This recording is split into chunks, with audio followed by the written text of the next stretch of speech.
All right, Esther, what is the one thing that people need to know about their health? That there's so much more under your control than you probably think or realize. Not everything, but I think we tend to focus on the variables that are out of our control and it makes us feel really powerless.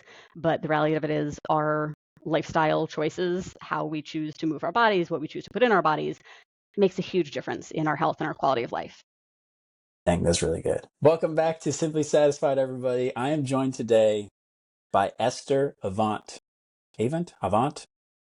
You know, I married into a Southern family, so they say Avant, although everyone else in the Avant. world wants to say Avant, yes. Okay, Esther Avant. She is a health industry veteran with 20 years of experience.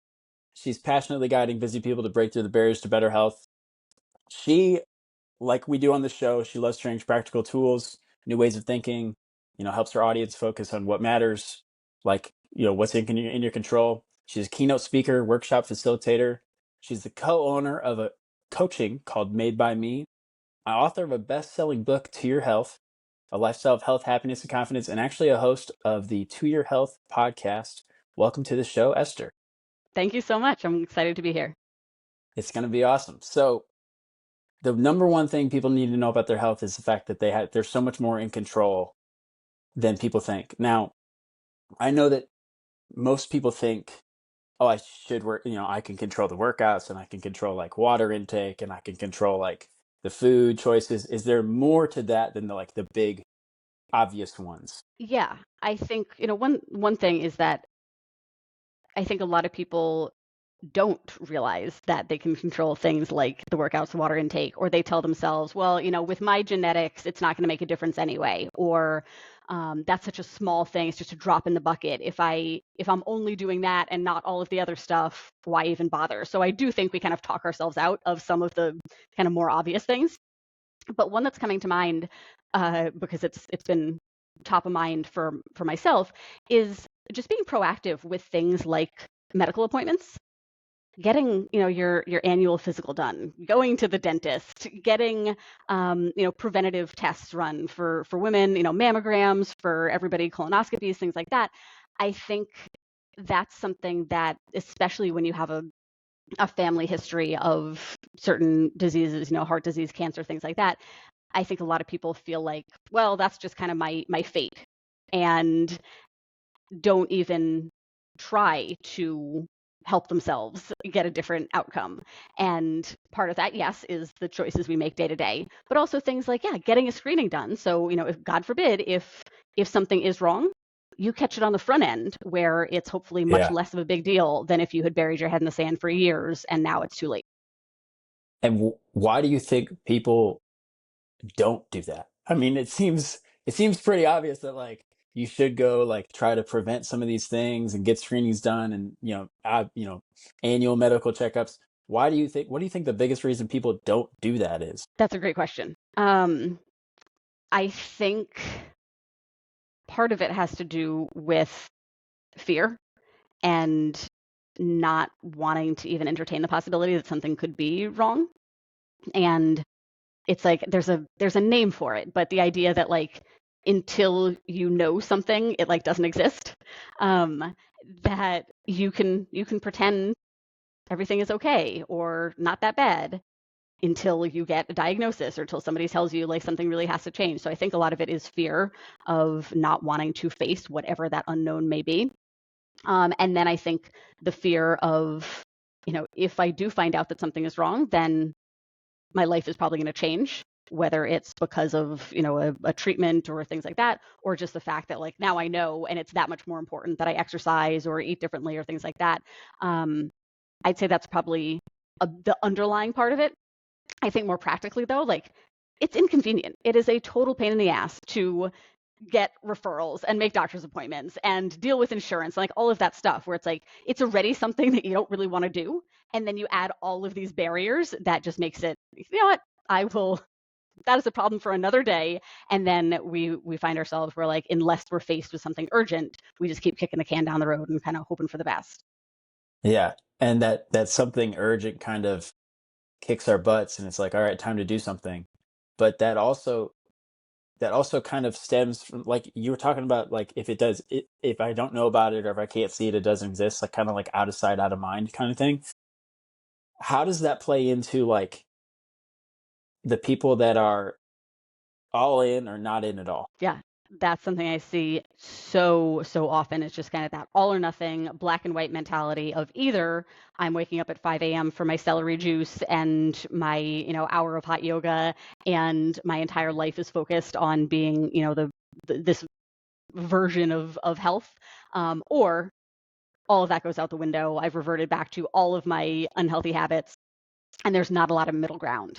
I think that's it's probably at least partly a product of media and social media, and just seeing these idealistic accounts of people doing their morning routines, and we just get bombarded with all of this content that suggests if we're not all in, then nothing else that we do matters, and Hmm. we don't even realize that we have that belief.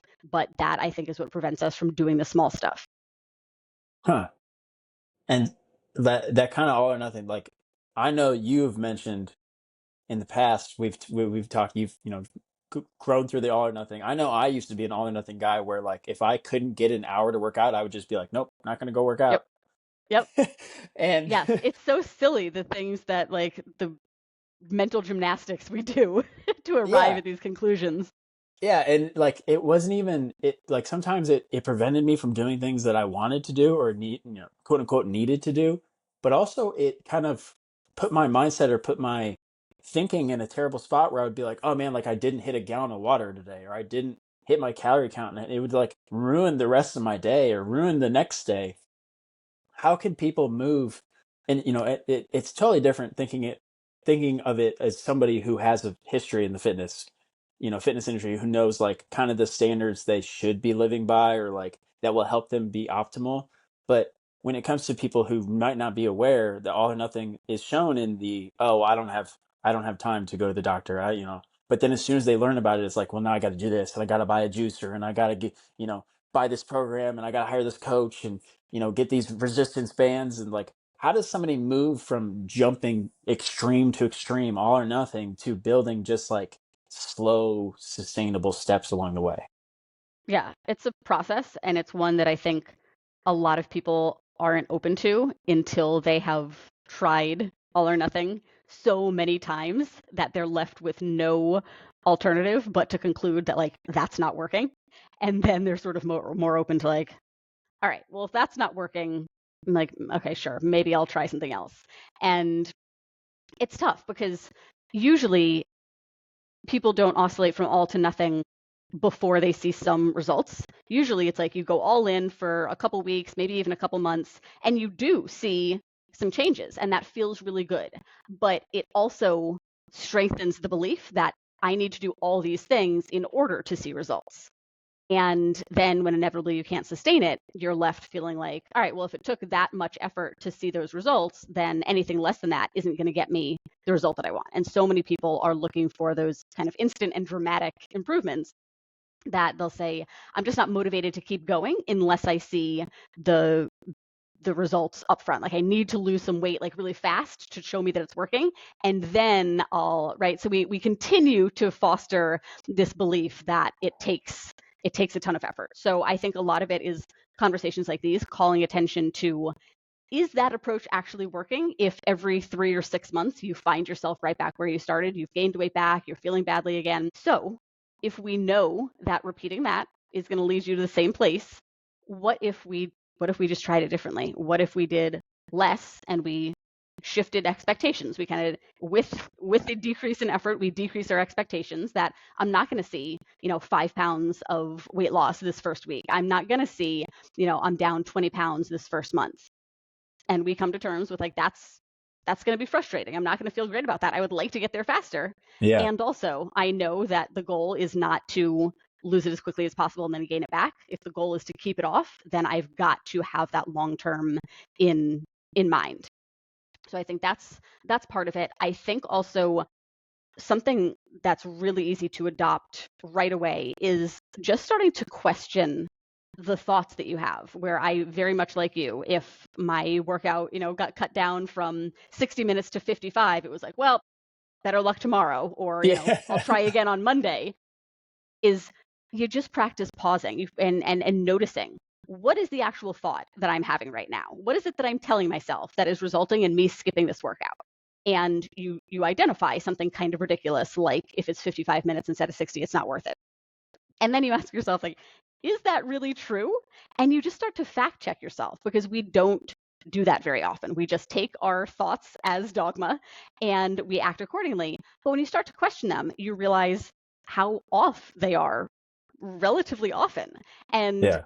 so is it really true that it's not worth working out if it's 55 minutes? No, of course it's not. So how could I modify this to make it work? Does this just mean I warm up a little bit faster? Does it mean I drop, 2 sets? Does it mean I don't take as long rest in between? Like, there's so many ways to, to flex and still make it work. And it starts with identifying the thought and then fact checking it. Okay. And you mentioned like doing less. Everybody wants to take these huge steps. They want to go from the bottom stair of the staircase to the 10th stair just by jumping. Um, but when you mention doing less to people, do they ever are they ever like, what do you mean doing less? No, I have to do everything. I'm not going to get my result. Yeah, that is the most common reaction, I would say. And there, to an extent, like, it's not untrue that if you are doing less, you will see less of a result. Hmm. That just makes sense. And that's where you need to really kind of dig into, where do you want to be a year from now? Do you want to have been all in for 40% of the year and off for the other 60%, and you end the year right back where you started, setting another New Year's resolution to lose this weight again?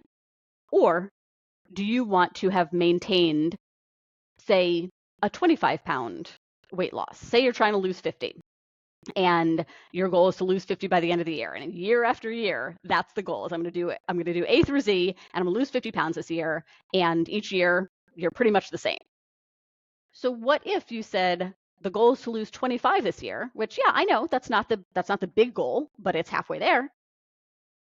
And by the time I get to, the end of this year, I am down that 25.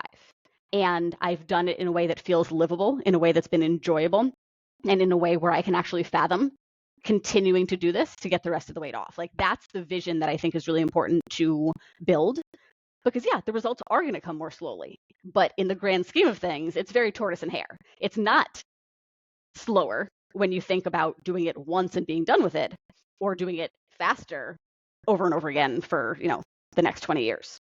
Yeah. And that kind of like slowing down, kind of breaking the goal down, it helps people see what's achievable without kind of this like pressure of like, well, I didn't get my big goal. I didn't get to, the big thing.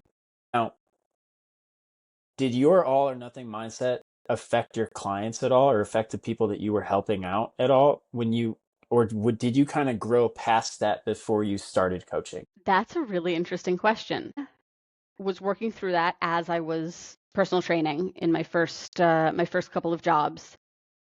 I think it was sort of one of those do as I say, not as I do kind of situations. I don't know that my clients like knew the ins and outs of my lifestyle well enough to know Yeah. kind of my struggles. But I have had the wherewithal to know that all or nothing is not what people need. Extending that into my own actions was a challenge, but I definitely was never one of those coaches or trainers kind of yelling at my clients or telling them, they're not committed enough, or like giving them rigid meal plans or telling them they can't miss a day. I always had a very kind of big picture, healthy approach with clients that I struggled to believe also applied to me. What do you think the biggest struggle for yourself was, moving from all or nothing to sustainability and longevity? That's an excellent question. I guess just that old habits die hard, and doing things differently is uncomfortable. which, now I have the perspective to know is a good thing. You can't grow without being uncomfortable. But I think between that and just sort of the denial of like, maybe this is working for me. Like maybe it doesn't work for most other people, but I think, it's fine. What I'm really kind of picturing is when I was sort of in the throes of feeling like I needed to be perfect. There was I was putting a lot of pressure on myself that, you're a trainer, you need to look a certain way, you need to be acting a certain way. And I was very textbook, kind of Monday through midday Friday, quote unquote perfect. And then was feeling so good that I felt like I deserved to relax a little bit, which in my early and mid 20s was, go out and binge drink and then get late night burritos, and the weekend would then sort of just devolve into, well, now I woke up hungover, I slept really late, I will go get brunch and like recap the night, we'll get bottomless mimosas, we'll kind of start again. The whole weekend would be like that. And then telling myself starting Monday, like you can't keep doing this, up until I would go to bed Sunday night, would just become like this frenzy of, all right, well, what are all the things that aren't going to be allowed come Monday that I need to get in now? So that's when I would find myself, eating dry cereal and, whatever I could just get my hands on, because I was telling myself, like, in order to like make up for this, you need to be perfect again on Monday. And I was just stuck in that for a really long time. And I think the discomfort, the denial, and like just not really knowing how to change that, and just kind of being scared of, well, what does moderation look like? Like I think the extremes are appealing because they're very obvious. What excess looks like in either direction, but figuring out what the middle is like is much harder. So you just sort of gravitate towards, well, like I need these rules. I do much better when I have rules and I know exactly what's okay and what's not, until you realize that you've become a slave to the rules and they're why you're having such a hard time. Yeah, it's interesting you pointed out the fact that like it's almost like we went on the exact same journey where Monday through Friday, I mean, when you're working, you're with clients or you're with, around other people, like you put on a show of like I meal prep and I eat healthy and I do everything I need. I wake up at 4 or 5 in the morning, I go for runs and I work out, and then as soon as like Friday's over, especially like early 20s, Saturday is like, okay, text all the friends. What are we doing tonight? What are we doing today? Like the binge drinking, the late night DoorDash, the waking up Sunday hungover. Doing it again, or kind of like, oh crap, tomorrow's Monday. I need to catch up. I played that game for forever, where I would push off everything till Sunday on the weekend. And people talk about like you need to get out of the Monday to Friday, like looking forward to the weekend lifestyle. And you mentioned like so many people kind of don't know how to moderate. So they Monday through Friday it's the grind, and then Saturday, Friday night, Saturday, Sunday is like relax. And how do people find the balance of kind of breaking free from that Monday to Friday, like looking forward to the weekend lifestyle, and being able to moderate every single day so that they take advantage of every single day? How do people do that? Yeah, it's hard. And the worst part is that like there's no playbook for it. It requires trial and error because all of our lives are different. The chapter of our lives makes things different. So, and I think that's what makes it so hard is you can find a meal plan, a workout plan, you can find the extremes, you can find the rules, and that doesn't exist for the middle ground. Mm-hmm. And that just feels really uncomfortable. And because we're so, here and now results focused, we don't like the ambiguity of, yeah, I'm going to try something and it might not work, but then I'll tweak it and I'll try again. Like that sounds, even as I'm saying it, like that sounds totally unappealing. We want to just be told, here's how you do moderation. And that just isn't how it goes. And two, I think it's important to speak to the fact that the kind of Monday through Friday grind and weekend relaxation, like that is the way our society is set up for a lot of people. I am very, very fortunate in the fact that I work from home, I make my own schedule. I am able to carve out times to find enjoyment in the work week. I Yeah. am able to get enough sleep. I'm able to find time to relax and things that I enjoy, which then takes the pressure off the weekends because I have it, kind of throughout the week. There are so many people who are working full time, who are parents, who just feel like I don't have a minute to myself. If I'm lucky, maybe we get a sports free weekend and I can get a little bit of downtime, but it's just like weekday grind goes into weekend grind, goes into weekday grind, and it feels nearly impossible to slow down or to carve any pleasure out of that. So again, it goes back to starting really small and being realistic with your expectations that unless you are in a position where you can quit your job or hire a full-time, nanny, things aren't going to change drastically overnight.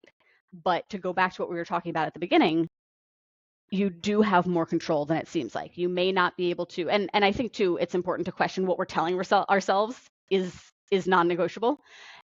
If in a lot of circumstances, if you had conversations with the right people, you probably could make changes that would be more impactful. You probably could have a conversation with your boss and propose the idea of, a work from home day or of a day where you leave the office a little bit early. Like there's so many possibilities that we don't even open our eyes to because we're telling ourselves it has to be this way. But even if everything about your life is, unable to be changed at the moment, just carving out, a few minutes morning, midday, evening, and doing a little bit of breath work, even putting a social media blocker on your phone in the evenings so that you don't actually squander the downtime that you do have and you can do something more interactive or more relaxing. Looking for those small opportunities throughout each day to de-stress, to take care of yourself a little bit, and know that over time, it's not going to be immediate. It's not going to be you do a couple of minutes of breath work and then the next weekend it's totally different. But over time, if you're committed to these small changes and these small improvements to your day to day, you will notice a gradual improvement in how you face and handle the weekends. Yeah. And what kind of, so like, imagine somebody's wanting to change their life. They're wanting to start making these small improvements. What small improvements kind of do you walk through to start with? Like, what are the first changes you suggest on somebody who's trying to make the change? Love that question. All right, so I've got a few that are low-hanging-ish fruit. Lowest hanging fruit, I think, is water intake. This is one where I feel like either people have it totally on lock and they're like, you will never catch me without this Stanley, or they're like, what is water? Give me the coffee, give me the soda, give me the wine, right? There's like no in between. So if you're already drinking roughly half your body weight in ounces of water per day, this is not for you. But if you're not, that's a great place to start. It's something I personally didn't prioritize until a couple of years ago. And I just sort of figured like, I'm not very thirsty. If I am, I have a couple sips and like I feel fine. I eat fruits and vegetables and like, I'm probably hydrated enough. And when I tell you how much better I feel now that I'm drinking enough water consistently throughout the day, it's wild. So if you're not, start with that. Do fill a glass of water, put it on your bedside table, chug it before you get out of bed in the morning. That simple thing right there What can is make it. what is the importance of that? Like, why is it so important to drink water first thing in the morning? Well, I mean, I guess. So for me, it hasn't been like a physiological thing. It was like came out of practicality. I mean, it makes sense. Like you haven't had anything to drink for 8-ish hours. Your body could use some hydration. But for me, it was just a matter of I know that when I drink, I have to go to the bathroom, and I don't want to be caught having to go to the bathroom when I can't. So if I drink it first thing in the morning, I know that I'll be home by the time I need to go to the bathroom. So it just kind of came from there.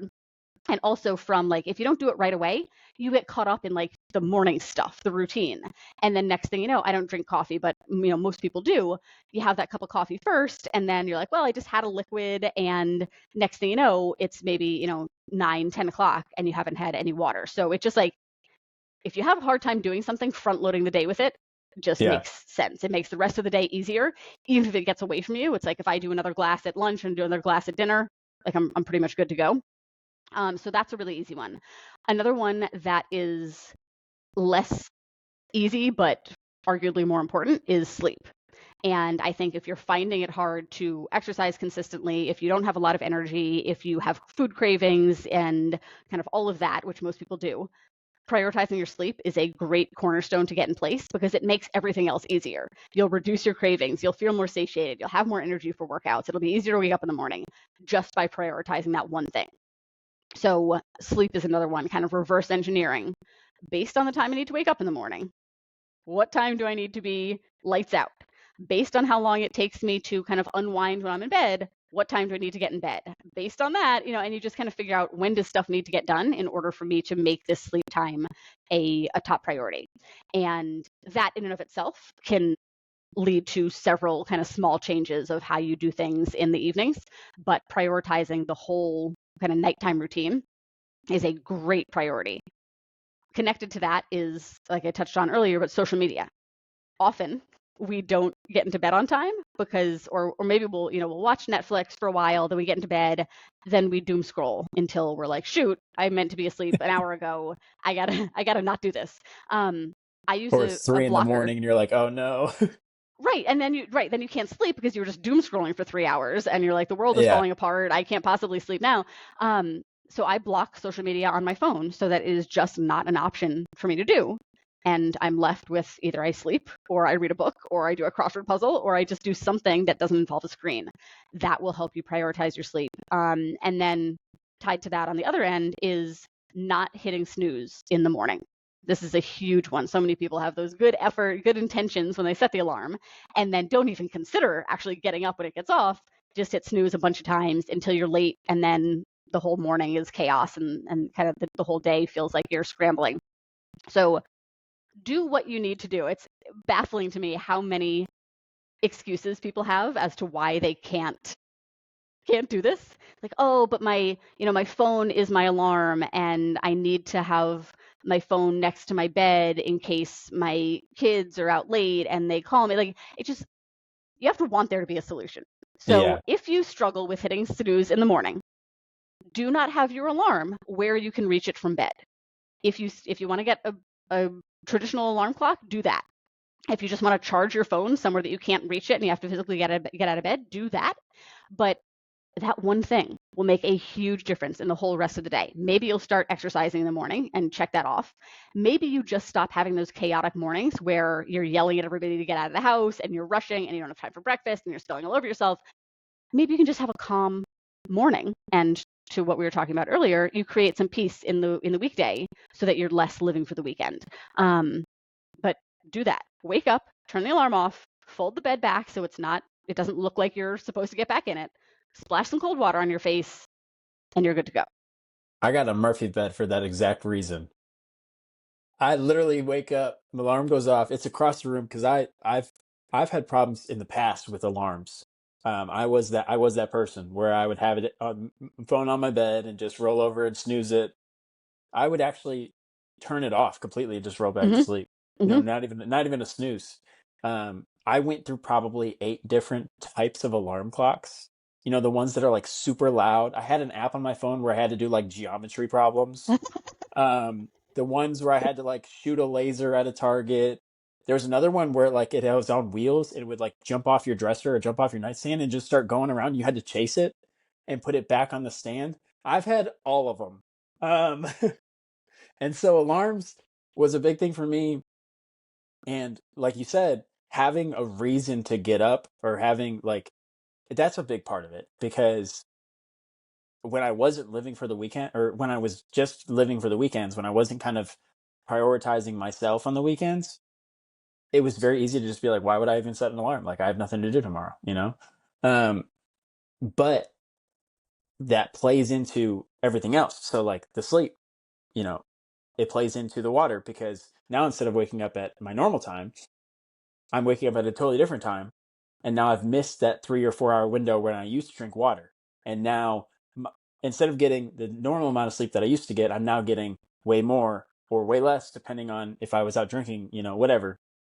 And so it's just kind of like, it throws you off. You spend the whole weekend recuperating physiologically, and then Monday you try to get back on track, and then you actually end up like taking 2 days, 1 or 2 days. Like by Wednesday, you finally feel normal again, and then you're like, well, the weekend's coming up, and it's just this like dangerous cycle, and it just it's not good. Right. Like, how long do you want to keep spinning your wheels? Because that's what you're doing. But I've been the alarm guy. I've actually, like you said, at one point I remember I went to my doctor's and I asked about water, and they were like half your body weight. And I was like, okay, like I usually get like 3/4 of that, so I should be good. And they're like, try half your body weight. And I went to half my body weight in ounces, and I felt really good. And then I had a bodybuilding phase where they're like, drink 2 gallons of water every day. And I was like, that's way too Ugh, much. way too much. Now I brought it kind of in between like a gallon, but uh, I think people don't realize how much water plays into everything. I mean, just natural energy, brain fog. Um, the amount of people that you've probably heard it too, the amount of people that I've worked with or even just talked to that are like, oh man, I have a headache. And I'm like, well, how much water have you had today? And they're like, none. And it's like 3:30 in the afternoon. Yeah. And they're like, oh, it's just migraines. And I'm like, it could be, but so you have a formula, you have a system where you kind of, and we talked about it a little bit. You mentioned the big rocks, right? Walk me through the big rocks. The big rocks that we just talked about the water, we talked about sleep, we talked about social media, but walk me through the big rocks of fitness and health or wellness in general. Yeah. So these are the product of realizing that one of the biggest barriers that people face is overwhelm, is feeling like they need to do everything and treating everything with equal importance. And therefore feeling like, well, if I can't do all of those things, I might as well not bother doing any of them until I can, and around we go. So the big rocks is based on the idea that, as with most things, there's a handful of behaviors that generate the majority of the result. And you might as well just do those things, Yeah. and you'll be less overwhelmed. You'll be trying to do less, but you'll get as good, if not better, results because you're able to actually focus on what matters the most. So by kind of giving people explicit permission to stop doing anything that's not a big rock, it frees up that bandwidth to say, okay, if I only have to focus on these few things, how do I focus on making them feel easy so that I can get it on autopilot? I can make this stuff routine. So exercise wise, it's daily movement in the form of a step goal, but it's kind of a proxy marker for, are you being active throughout the day? So that's number one, your overall lifestyle outside of your workouts. Number two, strength training.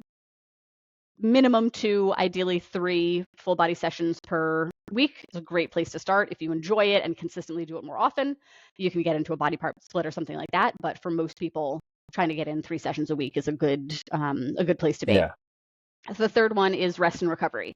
So many people, especially women, come from kind of the 80s and 90s kind of cardio bunny background of, I need to be doing an hour on the treadmill or the elliptical every day and just running themselves into the ground. So, as you are well aware, recovery is when our bodies actually benefit from the work that we're putting in. So if you are never giving yourself a day off, if you're always stacking workouts, doing 2-a-days, or just, never recovering, you're never maximizing the benefits that you're getting.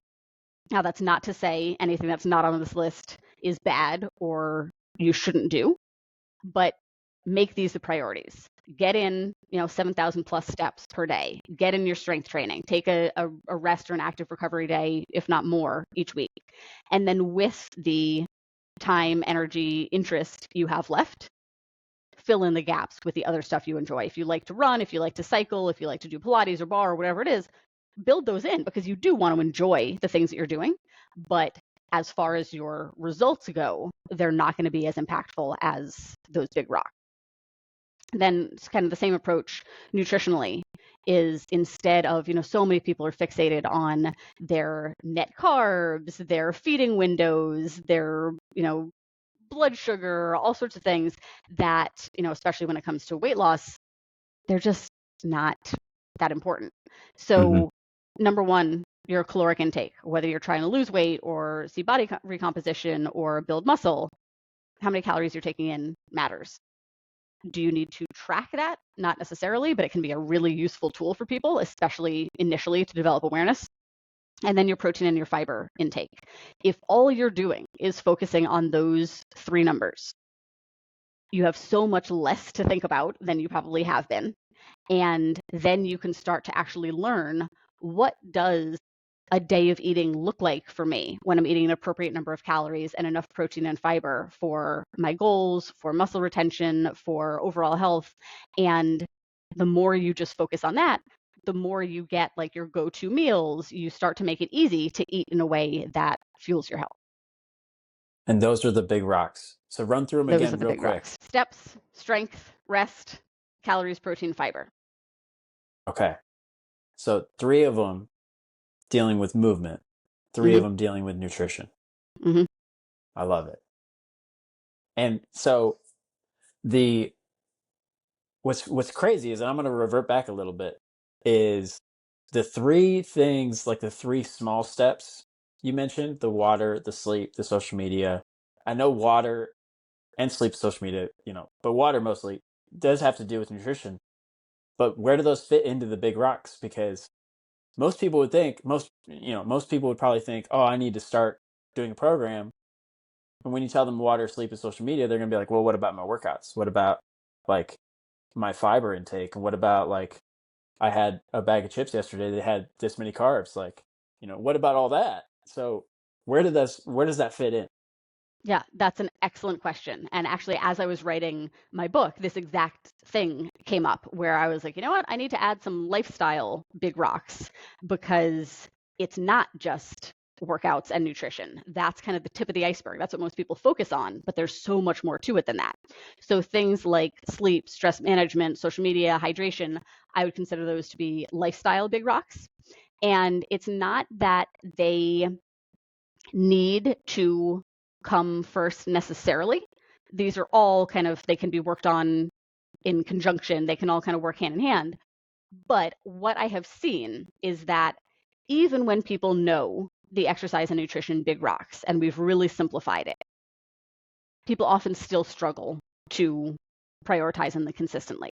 Hmm. So instead of just continuing to kind of beat a dead horse of, did you get your protein in? Did you get your workouts in? You want to dig deeper and you want to figure out, well, now that you know what to do, why are you still not doing it, at least to the extent that it's working? And that's when you get into the lifestyle stuff. This is what kind of underlies the exercise and nutrition. Is if you are inconsistent with your workouts, or you're not able to progress them despite following a sound program, if you are intending to eat this high protein, high fiber diet, but you keep throwing it out the window when you get midday cravings. If you've got that stuff, if you know what to do there, but you're not doing it, it's likely because of the lifestyle stuff. It's likely that you are not getting enough sleep, so you have more cravings. You are, skipping your workouts, or you're not putting out as much. You feel like you don't have time to do those things, or to meal plan, or prep, or grocery shop, or take a walk. And a lot of your time is going down the social media toilet. So the reason I start with the lifestyle stuff now is because I know the exercise and nutrition stuff is going to be easier said than done if you haven't created that foundation of lifestyle habits for yourself. Yeah, that's that's really good. That's something I wish I would have learned when I first started working out myself, because I had fallen into the trap of, oh, I need my workouts to be perfect and I need to track calories and I need to do all this, but I wasn't living the lifestyle. So like on those Saturdays and Sundays, I would wake up and I would drink less water, which for me, I didn't have a problem losing weight. I had a problem gaining weight. Mm-hmm. And so drinking less water for me did not mean extra cravings. It meant less cravings. And so trying to hit 200, 250 grams of protein a day when you're not drinking enough water, it was like, oh my gosh, I'm still eating this steak and it's been 2 hours. And you're like, what in the world? And you just don't like, it took me a long time to realize that. So the lifestyle changes, like you're saying, great place to start. It's, kudos to you, because that's like one of the biggest things, like you just said. Now, where did the idea for the term big rocks come from? Like, why choose that? I love that you asked that because it has a backstory, and I feel like I never get to talk about it. So there's an old, I don't know what you would call it. It's not a proverb, but like maybe an adage or something about how I don't remember the exact story, but the gist is that you have this jar, and you're trying to fill it as efficiently as possible. What most people do when it comes to their health is they start filling that jar with sand and pebbles, these really small things where it's going to take a ton of those things to fill the jar. And it's exhausting. So that's, caring about all of the things instead of the big rocks. But if you fill a jar with big rocks, you're going to fill it very quickly. And then if you want, there's still going to be room in that jar for some pebbles and some sand. But you may find that I filled the jar most of the way with very little effort. I'm good here. And if you want to continue adding those smaller things, you can, but you don't feel like you have to, and you don't exhaust yourself trying to fill it inefficiently. I love that. I think I've seen something on that. I'm not sure.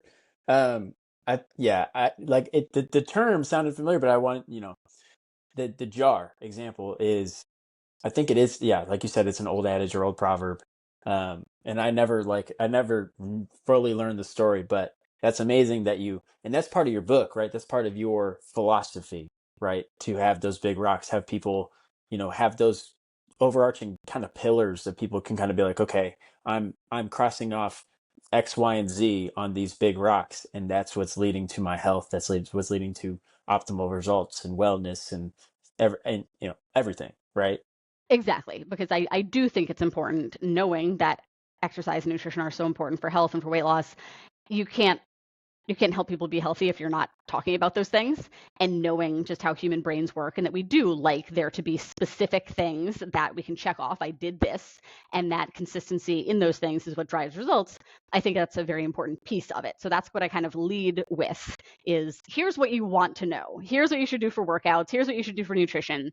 Now that we've covered that, let's get into the real meat and potatoes of this, which is the lifestyle stuff and how we prioritize those things in a way that sticks and gets us to where we want to be in a way that feels sustainable.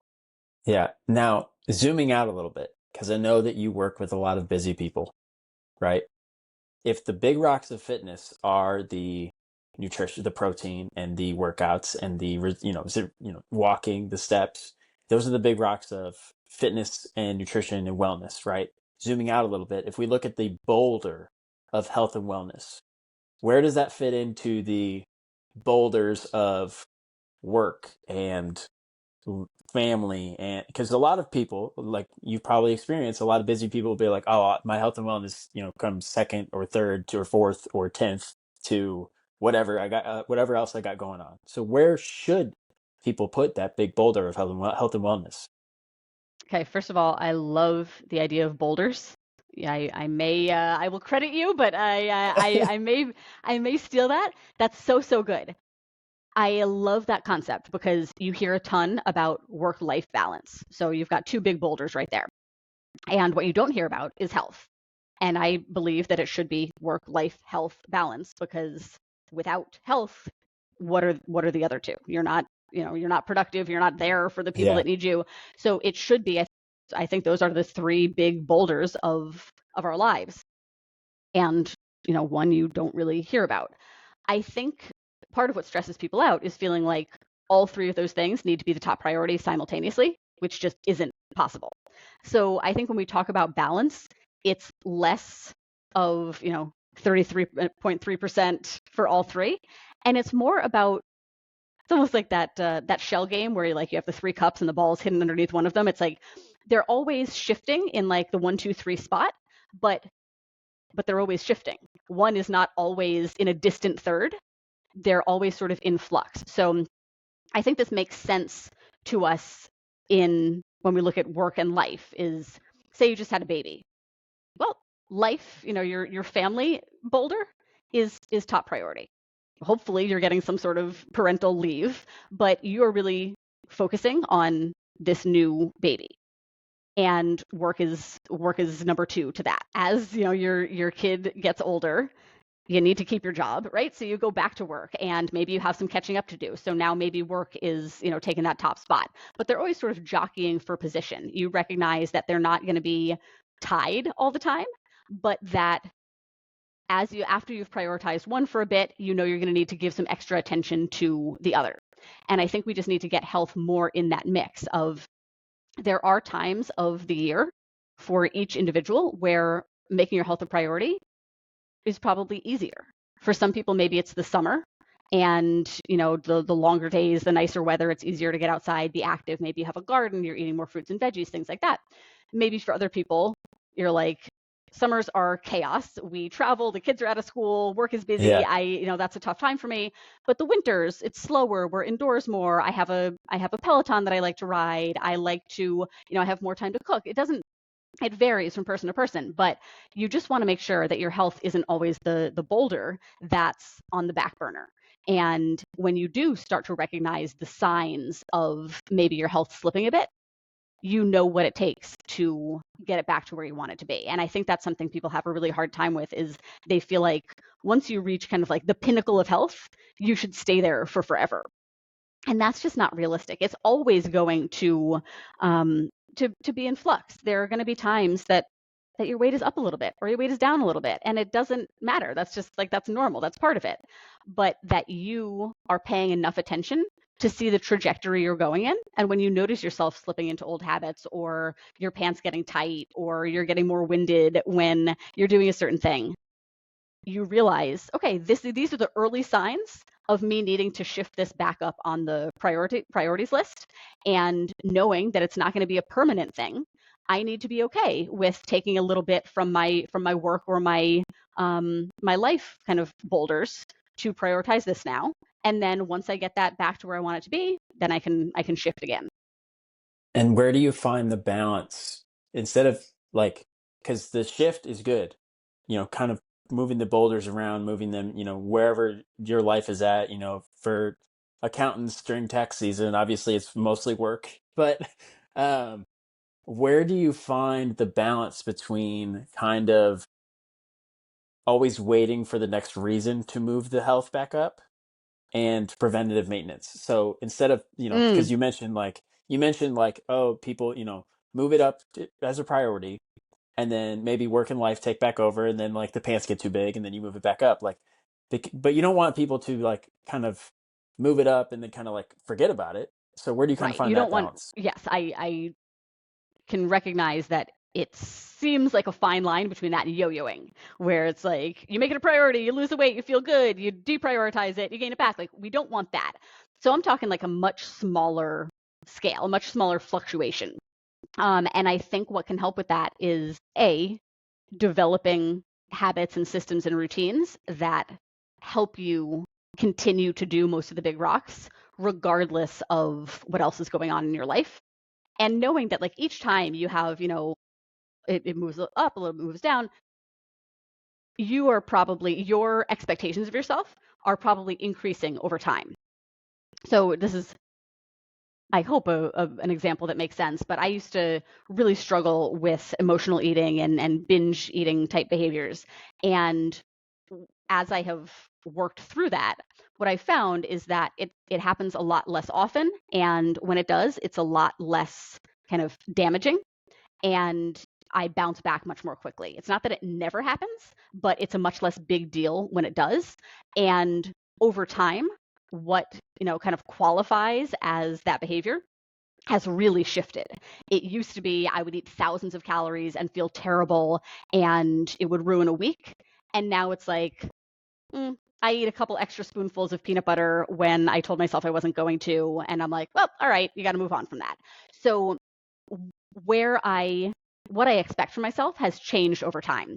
And what I'm getting at is, I think that that's what happens with people and their lifestyle over time. Is at first you might have, it might qualify as the pendulum swing, or like the yo-yo of, you have these big ups and downs.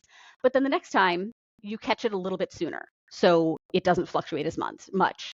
And you get more practice at putting those systems back in place. So the next time it's even smaller and even smaller. And then it's more of like a blip on the radar, where instead of it being, shoot, 6 months have gone by and I haven't been to the gym, you're like, dang, it's been a couple weeks now. I don't know how that happened. Well, I guess I'll go tomorrow. And I think that's what it looks like realistically. Um, and I think it really helps to pay attention to the anchor habits that make you feel the most grounded. Likely they're going to be related to the big rocks, but they vary from person to person. But really figuring out what are some of the key behaviors that help me feel like I'm making my health a priority. For a lot of clients, it's having like a standard breakfast in the morning. I always Mhm. wake up and eat like this or this. And I just feel like I'm off to a good start if I do that thing. Um, so figuring out some of those anchor habits that you can track consistently and know, oh, it's been 3 days since I've actually had my normal breakfast. Let me figure out what I need to do about that. Um, and was there another thing I wanted to add to that? Figuring out I call them BAMs, your bare ass minimums for yourself of, okay, it's funny you use accountants and tax season because that's always my example. And as of recording, it is tax day. Um, so asking yourself, I know as I go into tax season, I'm going to have less time to devote to my health. So what can I do to make it so that it doesn't go as poorly as it did last year? Maybe that's using like a meal delivery service. Maybe it's just saying, I'm going to eat the exact same lunch. I'm going to do a bagged salad and I'm going to do rotisserie chicken every day until I get through tax season. So I just have one less thing to think about. But you figure out what is the minimum I'm expecting of myself. This is great to do on trips and vacations and things like that too, of scaling back your expectations so that they meet reality. And instead of having something to beat yourself up about, oh, I missed the gym again, just right from the jump, you were like, yeah, right now, twice a week is all I can do. And I will say twice a week and I will do twice a week and I'll feel good about that. And it'll be easier for me to ramp it up from there instead of telling myself it's still going to be 5 days and I'm averaging 2 and I feel terrible about it and then I give up altogether. Yeah. And you mentioned the reeling back the expectations or not beating yourself up or kind of the checking in on yourself. Where does mental health fit into all this? That's an awesome question. It's such an important part of it. It's so often, I think we have this narrow vision of, or narrow definition of health, where basically health equals weight. But there's so much more to it. It's your physical health, it's your mental health, it's your emotional health, it's your spiritual health. There's so many different aspects of it. And I think it's really important that we not just focus on what we look like physically or what, our health markers are, but they also check in with ourselves mentally and ask, how am I feeling? How am I doing? Is the way I'm living my life making me feel good mentally, or have I taken healthy seeming behaviors to an extreme where now I feel like I'm a slave to them and it's damaging my mental health? And I think it's just as important to prioritize the mental. But the good thing is that there's a ton of overlap. Generally speaking, moving your body improves mental health. Eating a nutritious diet improves mental health. Sleeping improves mental health, although not to excess.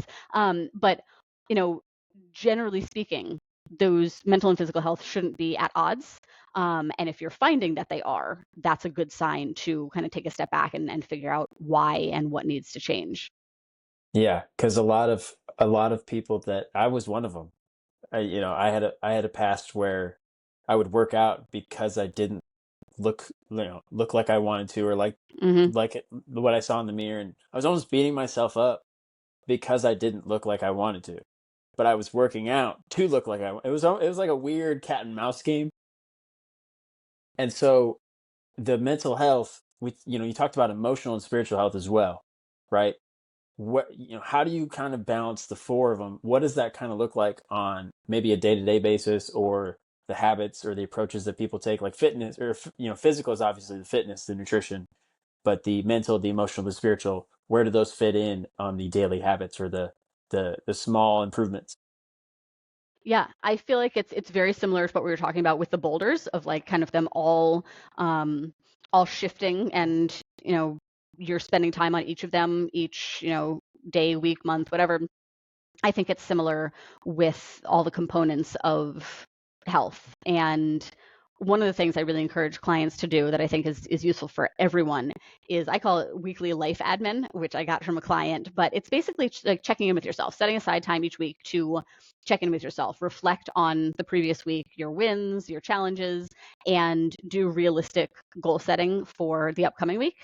And I think that's the prime opportunity to kind of run yourself down the checklist of, how in what ways did I prioritize my physical health last week? In what ways did I prioritize my mental health, my physical health, my emotional health, et cetera? So that you can start to see, oh yeah, every week I'm coming up short in this one area. There's your indicator to do something about it. And like I said, there's so much overlap that odds are you can find a way to kind of bundle them. So one I think that often gets overlooked is like the importance of relationships and how to combat loneliness and things like that. So if you realize, yeah, I haven't really done much socializing lately and I'm feeling kind of isolated, or maybe I prefer to keep to myself, except that I know if I don't get some social interaction, then I start to feel really bad. So I need to be proactive about it. Maybe it's, reaching out and scheduling a walk with a friend where now you're doing something that's good for you emotionally, mentally, physically. You're kind of checking a lot of boxes at once. But I think the first step is you're giving yourself the opportunity to actually think about, am I making these things a priority? And then if not, what am I going to do so that I am? Yeah, that's awesome. And there's a there's a quote, you saying the four different ones, the physical, the mental, the emotional, the spiritual. Somebody once said, or maybe I've read it in a book, but it was like, imagine, those four pieces are like four rooms in your house. And if you don't like go into each room every day or once a week at least, even just to air it out, like you're not fully complete and it's going to collect dust and it's just kind of start to deteriorate. And that's kind of what you're saying with the, kind of balancing all of them to be able to kind of feel your best self, because you might feel lonely in the emotional side, or you might feel distressed or anxious on the mental side, and you might feel lack of purpose on the spiritual side, and all of that can be tied back to different reasons. But kind of taking care of yourself, the old adage of like to put your oxygen mask on before you help other people, Mm-hmm. but like taking care of yourself and kind of building habits and longevity throughout all those dimensions. It's really, really important, and you hit the nail right on the head with the hammer.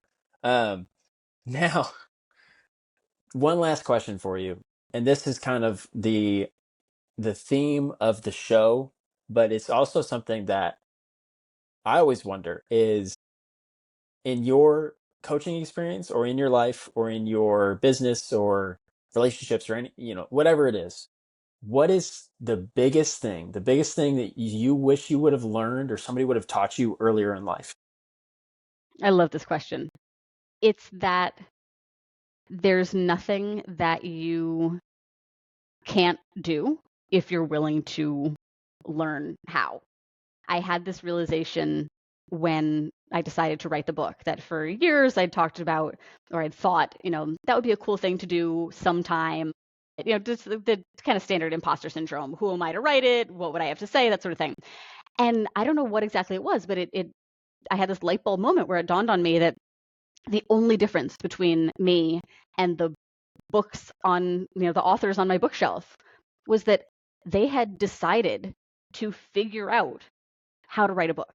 That was the only difference. Sure, I'm not an Ivy League professor, but neither are lots of authors. There is nothing that was separating me from those people that I had sort of put on a pedestal, except that they had decided to learn. And that was so eye-opening to me. And it's really helped me pursue so many other things. I always told myself that I was scared of public speaking, that I was too introverted, that I could never do it, until I decided I would like to be able to do that. I'm willing to go through the discomfort of learning how, and I can do it. And I think I wish that's something that I knew earlier and that other people realized is you're not missing anything. There's nothing, you're not lacking anything. There's nothing that's separating other people from you. You really can do, whatever it is that you've like dreamed of or thought about. You just need to decide that you're willing to to go through the growth process, which will be uncomfortable, but that you can achieve it, and that really nobody really knows what they're doing. Even the people that you think do, we like, everybody's just like kind of winging it and hoping for the best and learning as they go. And the people that are willing to put themselves out there and be beginners and mess up and embarrass themselves the most often and the soonest are the ones that, figure it out sooner and then seem like they know what they're doing. But they started just like you at one point. That's awesome. I got goosebumps listening to hear you say that. That was amazing, because it's super true, and it's something that I've even struggled with. I think a lot of people struggle with the fact of just making the decision and doing the thing, and realizing that everyone struggles with it. Everyone kind of overthinks things, and maybe not everybody, but I think that was amazing, and just that's a huge lesson. That's probably one of the best answers I've gotten to that question. Oh my gosh, thank you. So, so anything else you want to tell the audience before we end the show? I mean, this was so good. This was an excellent conversation. I really enjoyed it. I guess, the main thing would be to do something with what you've heard today. I'm as guilty as anybody of, reading the books and listening to the podcasts and then getting on with my life and changing nothing. There is value in just listening, but there's so much more value in implementing. So we've talked about so many different tools and strategies and approaches and habits and things that just like challenge yourself to implement something that you heard today and use this conversation as a catalyst to, take this more sustainable approach to your health. Awesome. And don't forget, everybody listening, I'm going to link Esther's podcast and her book in the description, along with all of her social media, so you guys can check her out. Don't forget to follow the show, like the show, send it to somebody. Like Esther said, send this to somebody who might need it. Send it to somebody who can implement it. If something resonated with you, share it. We're trying to change the world here, everybody. So And we need your thank you. help. We need your help. Exactly. Thank you, everybody, for listening. Thank you, Esther, for joining the show. It's been a real pleasure. I had a really good time. It was amazing. Me too. I had a great time. Thank you. And as always, everybody, keep smiling, keep striving, and I will see you guys on the next one.